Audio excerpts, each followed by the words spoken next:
asalaamaaleykum ñu ngi nuyu waa Sénégal yëpp di nuyu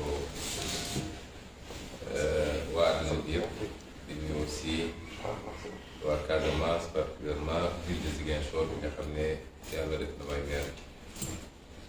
di souhaiter ñëpp une bonne fête de Tabaski muy l'une des fêtes les plus importantes ci Sénégal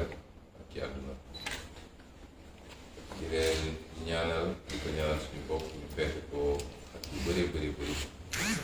te mu ànd ak barke ànd ak wërsëg ànd ak wér-gu-yaram waaye ànd ak jàmm surtout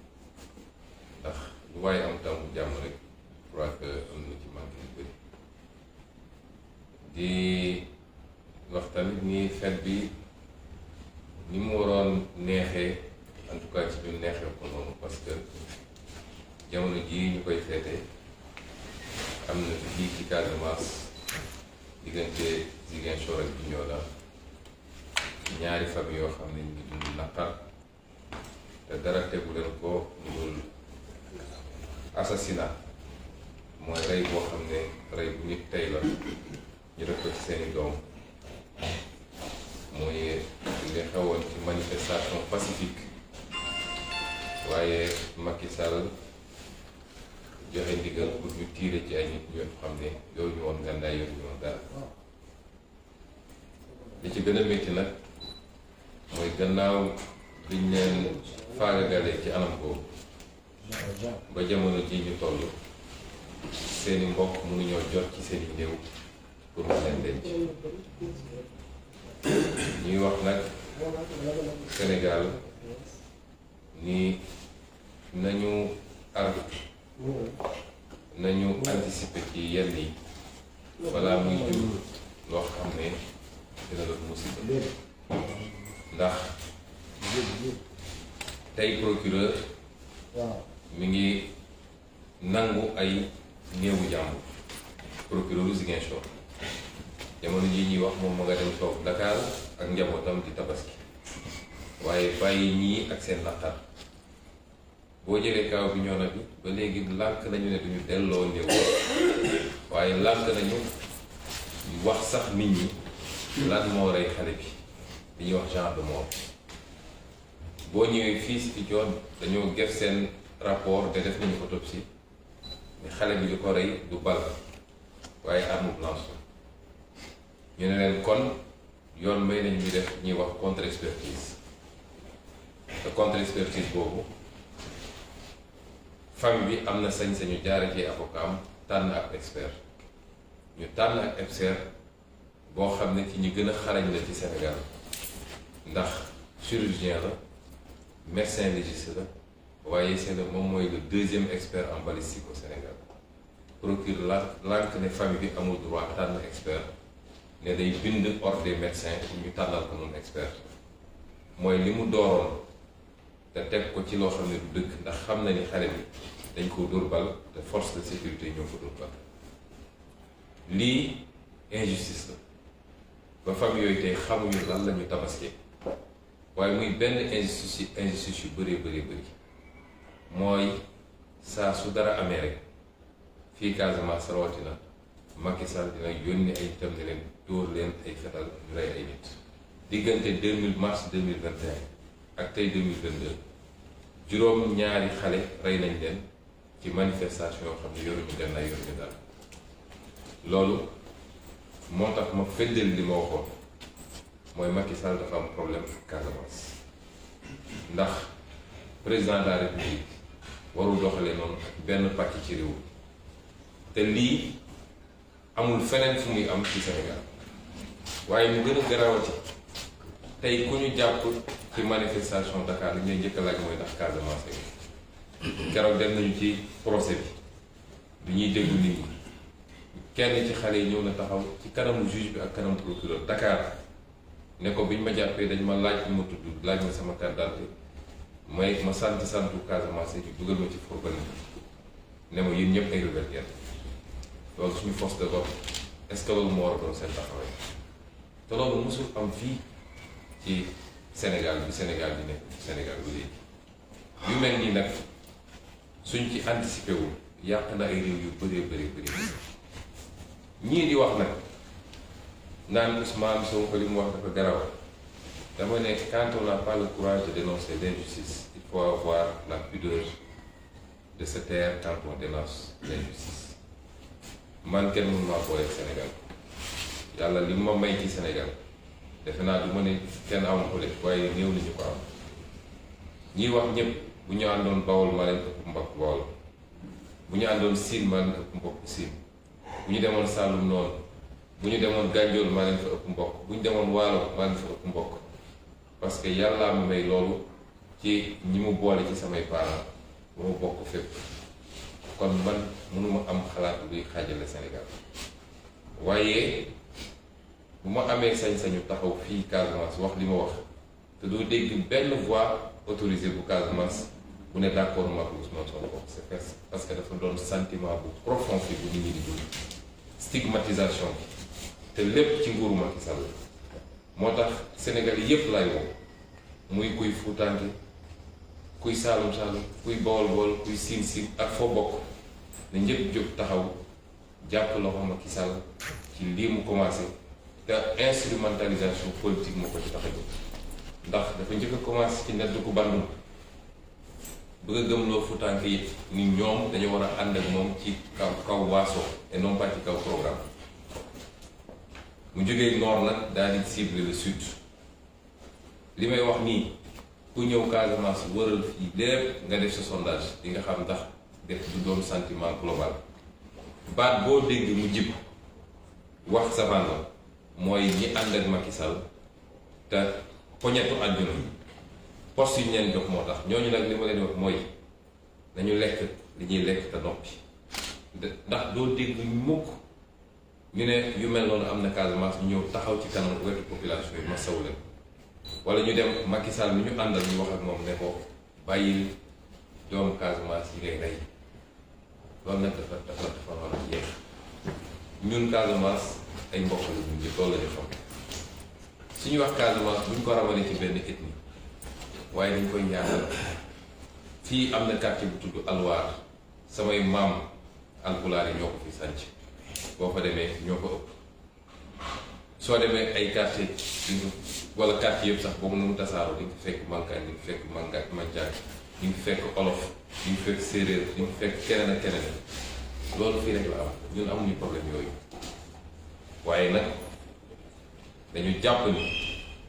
am na loo xam ne bu ñu ko seetaanee ba mu egg fenn du baax ñun mënuñu nekk régionaliste parce que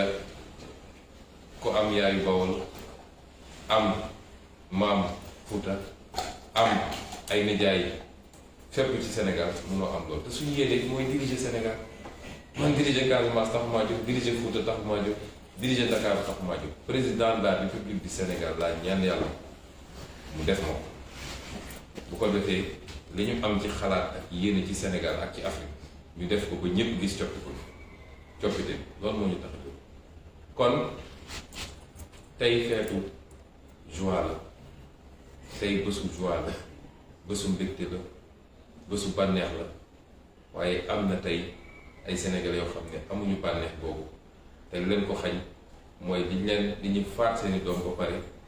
nangu seeni néew ni duñ leen ko delloo loolu bu ko dénoncé wul rek ngeen jégal mu ci kàddu gi doon ci dëkk ñi wax tamit waa Ziguinchor ñi nga xam ne ñooñu wóolu ba dégg ñu mairie bi ñu leen di dellu gërëm ci confiance boobu am na liggéey bu ñu sumb waa Ziguinchor yëpp a koy gis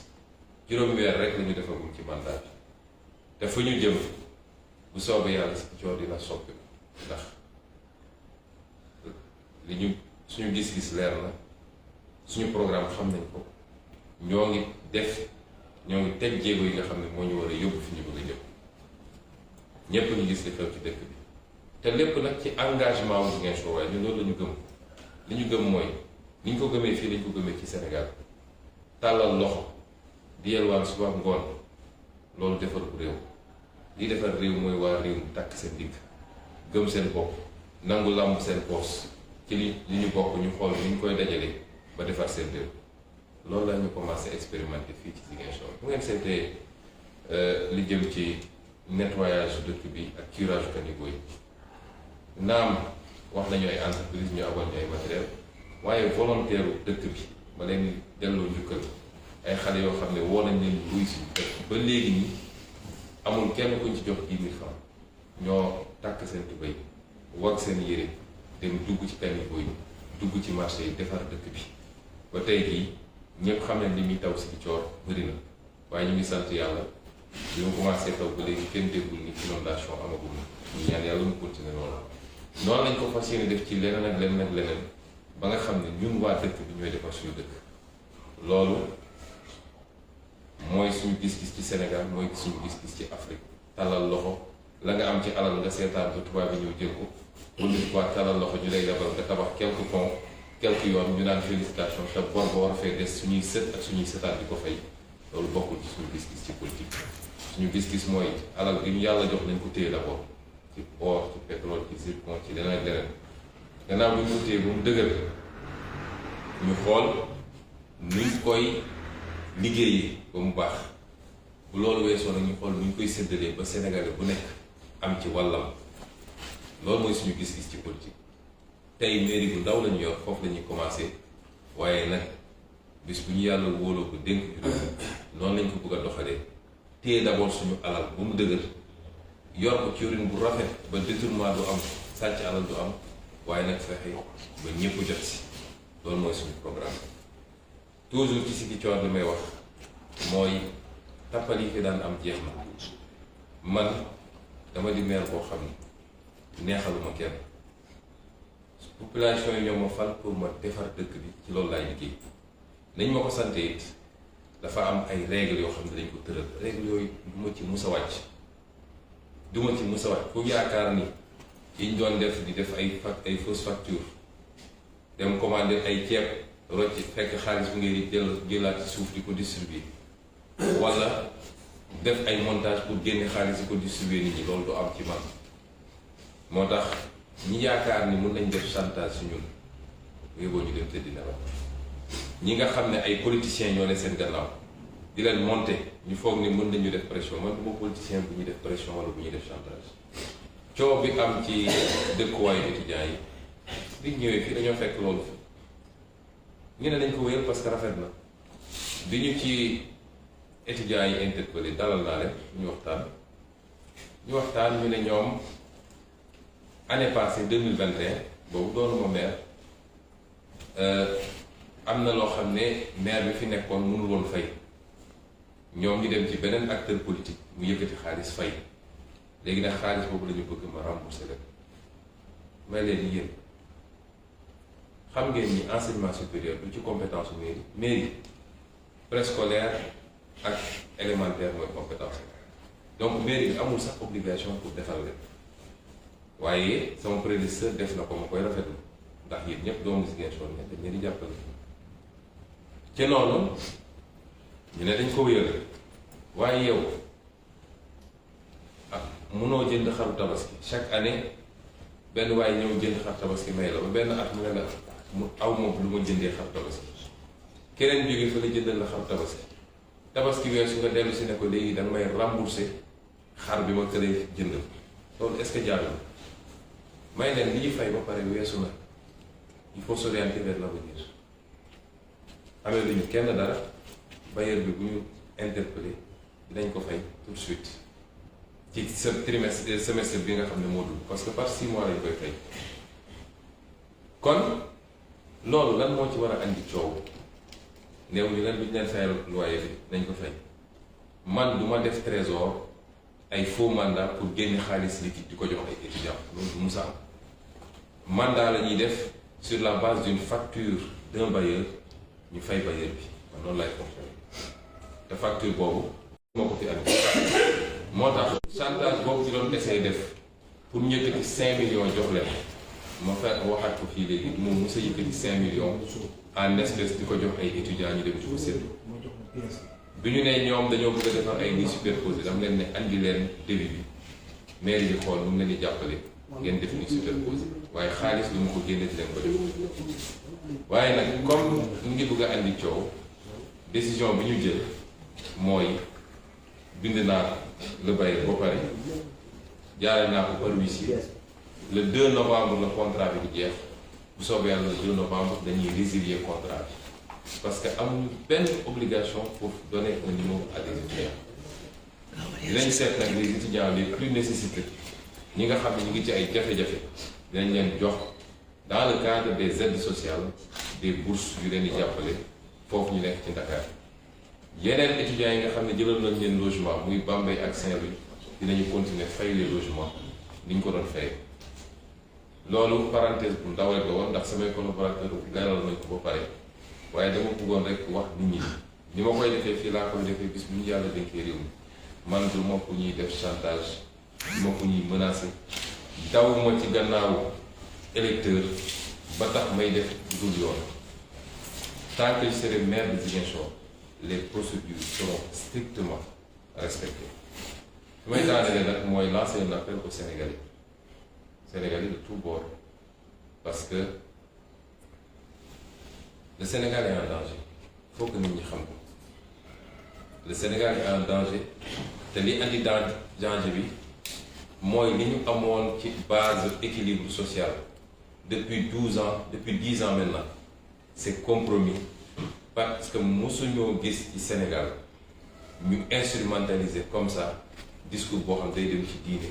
wala dem ci xeet wala dem ci région te loolu mu ngi xewee ci Macky Sall le Sénégal est en danger parce que am nañ fi président boo xam ne constitution may ko mu def ñetti mandat waaye ñépp xam nañ léegi ni dafa bëgg a def ñetteelu candidature yéen ñépp gis ngeen déglu document bi ñépp publié mu tasaaroo ci àdduna bi yépp mooy dem na jël benn cabinet américain di ko fay xaalis bu dul jeex ci suñu xaalisu réew ay milliards la koy fay pour kooku wër àdduna bi dem wax ak président yi dem wax ak milieu d'affaires yi ci àdduna bi pour convaincre ñooñu ni moom Macky Sall war naa def ñetteelu mandat parce que candidat bu baax la waaye convaincre ñooñu ni Ousmane Sonko ak keneen ak keneen ci opposant dañoo bañ occidentaux yi dañoo bañ intérêt étranger yi ay terroristes lañu ay lii lañu ay lël lañu kon moom yéeneen gi amatul lam-laame ni dafa bëgg a forcer pour am ñetteelu mandat li Sénégalais yi bañaloon Abdoulaye Wade ba ay bakkan rot ci te ñépp xam ni buñ ci tollee ba mu def ko mën na jël fitna bu rëy ci réew mi dana ko jël sax moo tax appel bi may lancer Sénégalais yi mooy loolu mun nañ ci musal suñu bopp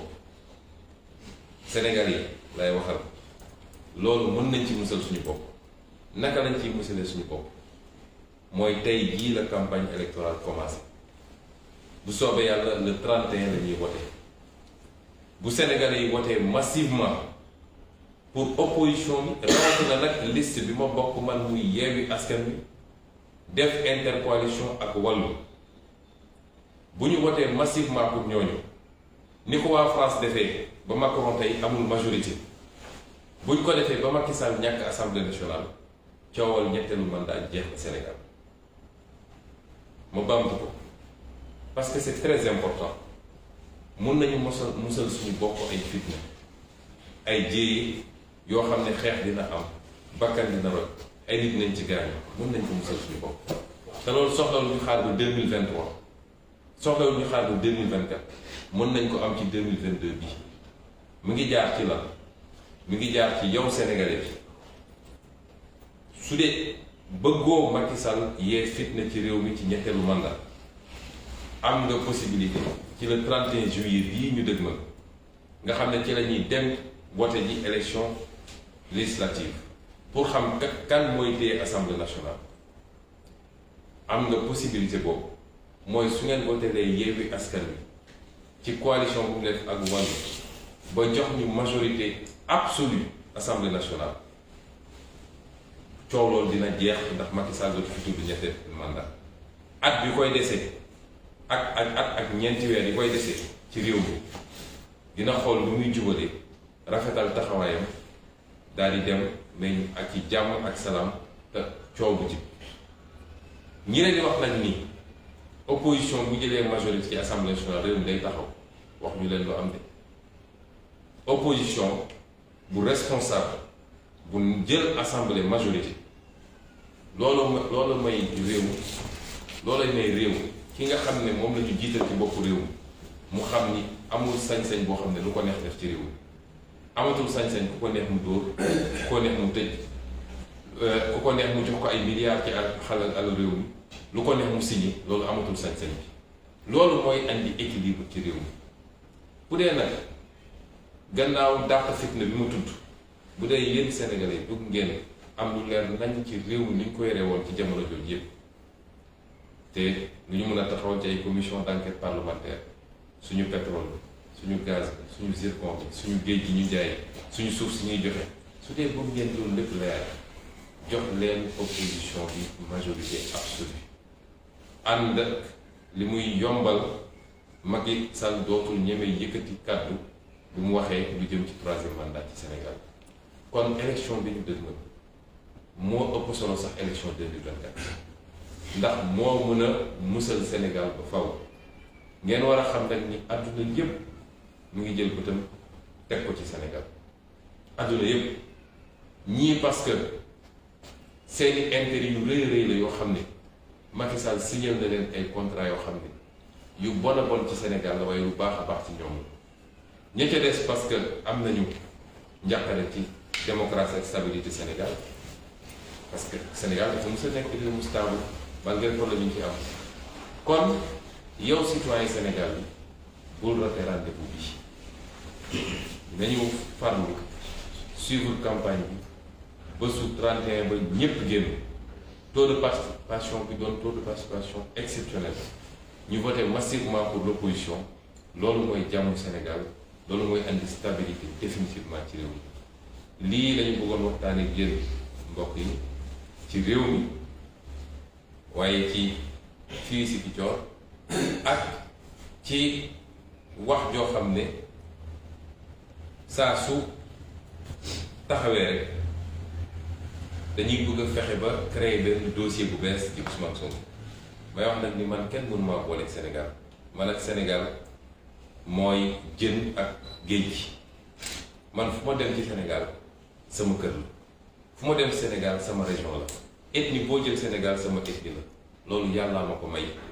kenn mënu maa booleeg Sénégal waaye nag ni ñu bëgg a fexee ba téye làmmiñu nit ñi ba kenn du ñeme wax ci problème yi am rawatina fii ci suudu Sénégal bi loolu jeex na ci Sénégal saa su dara amee rek ñu war cee wax dinañ ci wax te dinañ ko wax ni ñu ko war a waxee ñuy woo Sénégalais yépp nag ñu gën a dëgër gën a jàppante bañ manipulation politicienne yi bañ ñi nga xam ne pouvoir jaral na leen lu nekk ñu dugg suñu diggante Sénégal amul waaso amul xiiro foo dem di nga fekk famille boo dem di nga fa fekk xeet yëpp ndax dañuy séyante suñu biir dañuy ànd suñu biir dañuy bokk di jëflante suñu biir loolu mooy Sénégal bu ñu nangu nguuru Macky Sall yàqal ñu ko ñu ngi leen di gërëm di leen sant salaamaaleykum.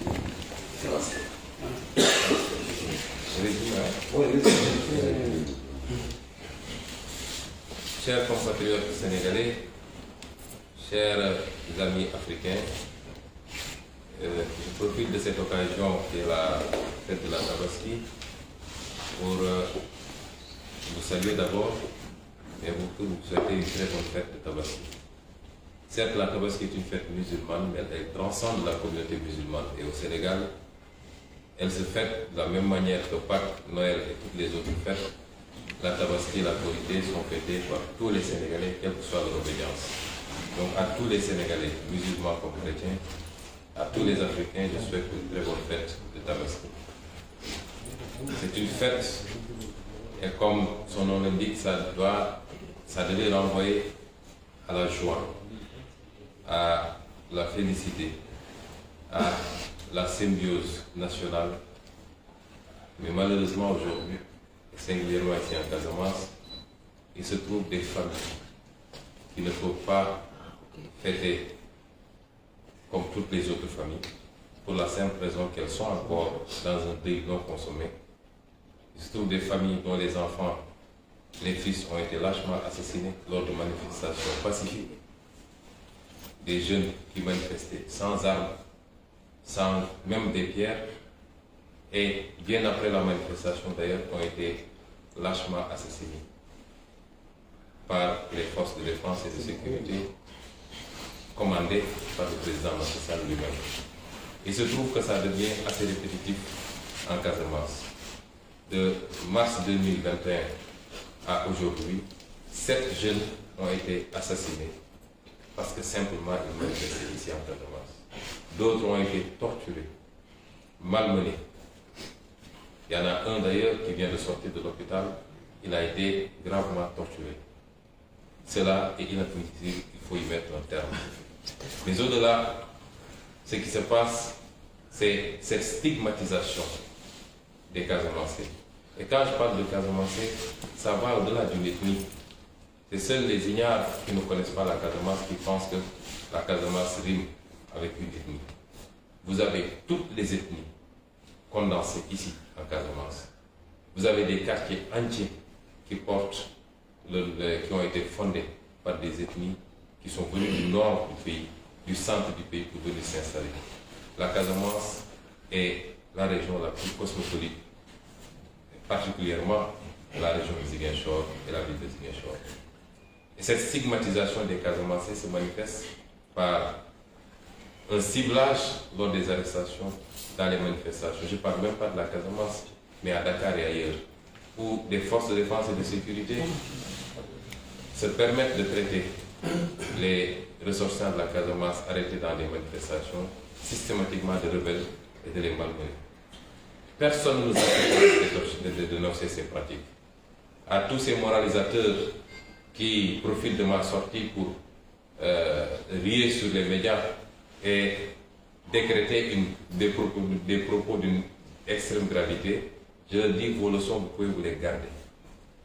Je n'ai pas besoin de vos leçons si vous n'avez pas le courage de dénoncer ces dérives extrêmement graves et qui ont fini de créer un malaise général ici en Casamance. Ayez au moins la pudeur de vous taire. Je n'ai pas de leçons à recevoir de vous. Nous dénoncerons, comme je l'aurais dénoncé si ça s'était passé dans une autre zone du Sénégal. Parce que mon ambition, moi, ce n'est pas de diriger la Casamance. Mon ambition, c'est d'être président de la République du Sénégal. Et je dirais à ces gens-là, personne ne peut me mettre en mal avec le Sénégal, parce que du brassage qui a prévalu à ma naissance, il ressort que je suis un citoyen sénégalais. Je suis aussi bien à l'aise dans le nord, au centre, au sud, parce que j'ai des parents éparpillés un peu partout. Je ne peux pas tenir un discours régionaliste. Ces pratiques que les Casamancés sont en tête du livre, je les aurais dénoncées si elles concernaient des Foutanké ou des Baol ou des Saloum Saloum, je les aurais dénoncées avec la même vigueur, sinon beaucoup plus de vigueur. Et aujourd'hui, je tiens à informer l'opinion de ce qui se passe réellement. Les familles ne peuvent toujours pas entrer en possession de la dépouille de leur enfant. À Bignona, le procureur refuse de restituer le corps. Le corps est gardé par la gendarmerie. Et il refuse de donner le genre de mort. À Ziguinchor, ils ont prétendu avoir fait une autopsie pour conclure à une mort par arme blanche, par un objet contondant. Les familles ont souhaité faire la contre-expertise, ce que la loi leur permet. Les avocats ont retenu un expert qui se trouve être l'un des meilleurs de sa spécialité, chirurgien, médecin légiste et en même temps deuxième expert balistique au Sénégal. Parce que dans le cas d'espèce, le procureur peut librement choisir pour faire l'autopsie, la première autopsie, soit de saisir l'ordre des médecins ou de désigner lui-même. Mais quand il s'agit de contre-expertise, c'est la famille, par la voix de ses avocats, qui a le droit de choisir un expert. Et le procureur refuse cela. Il vient d'adresser un courrier au président de l'ordre des experts pour lui demander de désigner un autre expert, ce que nous n'accepterons pas. Ce procureur aujourd'hui a kidnappé les dépouilles mortelles. Les familles ne peuvent pas consommer le deuil. Lui, il est parti tranquillement passer sa tabaski à Dakar avec sa famille. C'est particulièrement injuste. Ces assassinats ciblés, ici, en Casamance, cette stigmatisation des Casamancés doit impérativement cesser et le seul responsable s'appelle Macky Sall. Voilà un homme qui n'a jamais digéré ses défaites en Casamance. Depuis sa défaite de 2019, il n'a pas mis les pieds ici. Pourtant, il fait le tour du Sénégal. Mais qu'à cela ne tienne, il est libre de le faire, mais qu'il arrête d'assassiner de jeunes Casamançais pour des manifestations pacifiques et non armées. Nous ne l'acceptons pas, nous le dénonçons, et je maintiens tout ce que j'ai dit. Macky Sall a un problème avec la Casamance. Que ça plaise ou pas, je le dis. Quand il arrêtera de stigmatiser les Casamançais et d'assassiner des manifestants, nous pourrons revoir ce jugement. Pour le moment, je le maintiens intégralement et entièrement. Et dire aussi que nous poursuivrons ces procédures. Les familles auront la patience qu'il faut cette fois-ci, jusqu'à ce que les contre-expertises soient faites et qu'il soit établi que ces jeunes ont été assassinés par des forces de défense et de sécurité qui n'avaient pas besoin de tirer sur des manifestations à main nue. Et que ce soit le point de départ pour que cela cesse, qu'on n'ait plus à utiliser ces méthodes nulle part dans le Sénégal et particulièrement ici, en Casamance. Je voudrais dire également que, surtout aux politiciens locaux qui me traitent même de rebelle, je veux bien, ils n'ont qu'à consommer tranquillement le butin de leur position et de leur compromission vis-à-vis de Macky Sall et avoir cette fois-ci également la pudeur de se taire. Parce que quand vous êtes Casamançais, quand vous êtes Sénégalais tout court, quand des gens sont assassinés de manière froide et gratuite, vous n'avez même pas le courage de le dénoncer. Vous n'avez même pas le courage d'aller présenter vos condoléances aux familles. Vous n'avez même pas le courage de dire à Macky Sall, même si c'est votre allié, votre président de parti, que c'en est trop et qu'il faut qu'il arrête. Vous devez avoir la pudeur de vous taire. Je vous dirai que moi, je suis venu à Ziguinchor pour faire un travail et je vais le faire, s'il plaît à Dieu, avec des résultats probants. Le niveau du débat politique n'est pas à ce niveau-là. Il a prié à telle mosquée ou à telle autre mosquée. Il refuse de prendre mon mouton ou mon cochon, etc. Ça, ce n'est pas un débat politique. Je n'ai pas du temps à faire avec ces débats mineurs. J'ai un mandat des Ziguinchorois. Je serai au service des Ziguinchorois entièrement, mais dans la droiture et dans la vertu. Ce que j'ai toujours appris, ce que je me suis toujours évertué à faire, ce qui a fait que j'ai fait 15 ans de service public aux impôts et domaines. Personne ne pourra vous dire que j'ai une fois flanché dans les procédures. J'ai une fois flanché pour avoir été corrompu,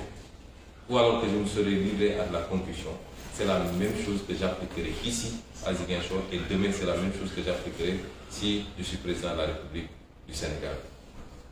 Instrumentaliser des jeunes étudiants qui manipulent d'autres étudiants et qui ne leur disent pas la vérité, c'est des méthodes qui ne marchent pas avec moi. Ce qui s'est passé avec les étudiants, vous l'avez suivi, j'en ai tiré une conclusion. Nous n'étions pas tenus de faire parce que nous n'avons pas de compétences en matière d'enseignement supérieur. Nous voulons bien aider, mais si ça se transforme en manipulation politique, j'ai décidé simplement de résilier ce contrat à partir du 2 novembre et à la place de voir des étudiants vraiment nécessiteux qui sont dans certaines situations et de leur allouer des bourses d'études pour les aider à supporter les difficultés d'existence à Dakar particulièrement. Pour les autres, nous maintenons les logements qui ont été pris particulièrement à Bambey et à Saint-Louis. Je voudrais dire à ces acteurs politiques que la politique c'est autre chose, c'est les idées, c'est les programmes, mais la politique c'est surtout conquérir la confiance des populations par un discours et par un comportement. Ce n'est pas en allant piller des caisses là-bas à partir des responsabilités qu'on occupe, venir distribuer de l'argent à gauche, à droite, qu'on va conquérir cette confiance des populations. S'ils ont du mal à suivre le rythme que nous leur imposons, cette autre façon de faire de la politique, je ne suis pas responsable, je suis désolé. Et les choses vont changer, ça va commencer ici, et s'il plaît à Dieu, ça va aller plus loin. Je voudrais également lancer un appel aux Sénégalais parce que c'est extrêmement important. Nous savons tous maintenant que Macky Sall est décidé à faire un troisième mandat. Et décidé à déposer une troisième candidature. Parce que troisième candidature ne rime pas avec troisième mandat. Le président Abdoulaye Wade avait décroché sa troisième candidature, il n'a pas obtenu un troisième mandat. Nous savons tous que Macky Sall est décidé à faire une troisième candidature. Et nous savons tous que ce sera le début d'une instabilité chronique dans ce pays. Parce que ce que les Sénégalais n'avaient pas accepté pour Abdoulaye Wade Et lui, il était là, à la place de l'Obélisque, à se battre contre la troisième candidature d'Abdoulaye Wade. Ces Sénégalais ne l'accepteront pas pour Macky Sall. Mais il ne fait plus l'ombre d'un doute. Vous avez vu qu'il vient de commettre un cabinet américain à qui il paye des milliards des impôts des Sénégalais. C'est très grave. Pour aller faire son lobby auprès des institutions internationales, auprès des chancelleries étrangères, auprès des présidents étrangers, auprès des milliers d'affaires internationaux, c'est-à-dire ceux qui l'intéressent lui, parce qu'il n'a jamais été le président des Sénégalais, il est le président des lobbies étrangers, pour les convaincre de valider sa troisième candidature. Parce que dans son entendement, si ça passe au niveau international, les Sénégalais, ce n'est pas son problème. Il va faire marcher des chars sur des cadavres, mais il aura sa troisième candidature. Je dis que nous allons vers des lendemains extrêmement sombres. Et ces lendemains sont assombris par la boulimie du pouvoir de Macky Sall. Nous avons la possibilité de préserver le Sénégal, d'épargner le Sénégal de ses soubresauts. Chers compatriotes, nous avons une chance unique d'écarter définitivement toute possibilité d'évocation d'un troisième mandat. Ça passe par quoi? Ça passe par un vote massif le 31 juillet. Un vote massif en faveur de la coalition Yewwi Askan Wi et de l'intercoalition Yewwi Askan Wi Wallu. Parce que si Macky Sall perd l'Assemblée nationale, le débat du troisième mandat est derrière nous. Je veux que les Sénégalais en soient conscients et convaincus. S'il perd l'Assemblée nationale, on ne parlera plus du troisième mandat. Si on lui donne encore une majorité, il va en sortir regardé, il va immédiatement engager le débat du troisième mandat qui risque de brûler ce pays.